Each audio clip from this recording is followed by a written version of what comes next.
Thanks, Bruce. I think the notes here say, wobble to the microphone.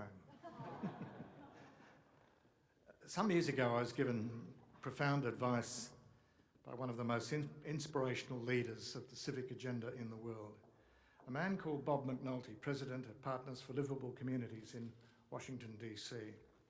Bob said, whatever you do, make yourself famous for something. Cinema is one way by which you can do that. How many movies are indelibly linked to the city in which they're set? Chicago, New York, Seattle, San Francisco, and so on. But as yet, we do not have Sleepless in Brisbane, I Left My Heart in Woolloongabba,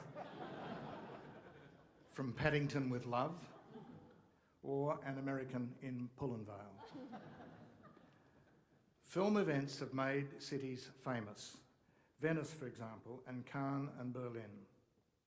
The politics of those cities alone lends themselves to a great screenplay. For example, the Venice Film Festival was started by none other than Mussolini. How many people know that? Not too many. The French then thought, well, we can't let Mussolini have it all his own way. So they thought firstly we'd have a film festival in their great city of Paris, but no, they chose to send it down to the south of France, to Cannes. And it's now, without any doubt, an institution. When we contemplated the creation of APSA, we knew we had to have the strong support of the film community.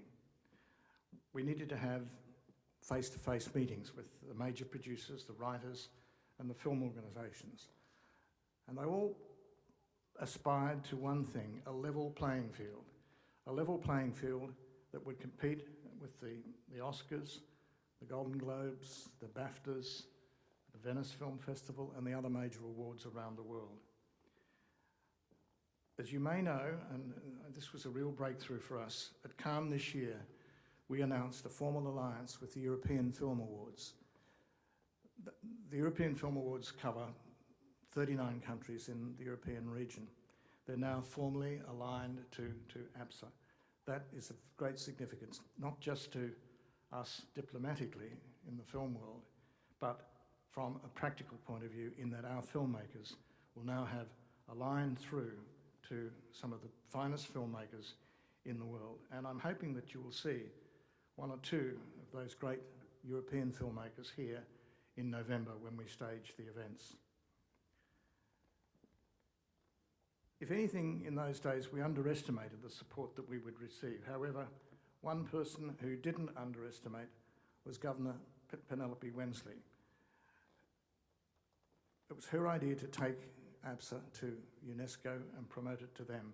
She was aware that they were about to enact their Declaration on Cultural Diversity.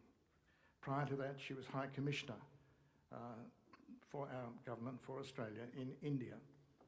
She was well aware of the emergence of cinema in Asia Pacific and the economic potential of the industry. It is now a multi-billion-dollar industry, and the entertainment industry in this part of the world is the fastest growing entertainment industry in the world. Penny made us aware that UNESCO was about to enact its declaration calling on member nations to preserve and promote cultural diversity. Like us, Governor Wensley felt that the film was far and away the most potent expression of our cultural differences. She helped us secure the endorsement of UNESCO for our proposed initiative, the APSAs. I mentioned earlier that Mussolini started the Venice Film Festival. The French responded by creating Cannes in the south of France, and Berlin, rather typically or teutonically, embarked on what has been called the Mercedes-Benz of film festivals. These awards-based festivals invest tens of millions of dollars in film culture and celebration. They've been around for decades. We're the new kid on the block.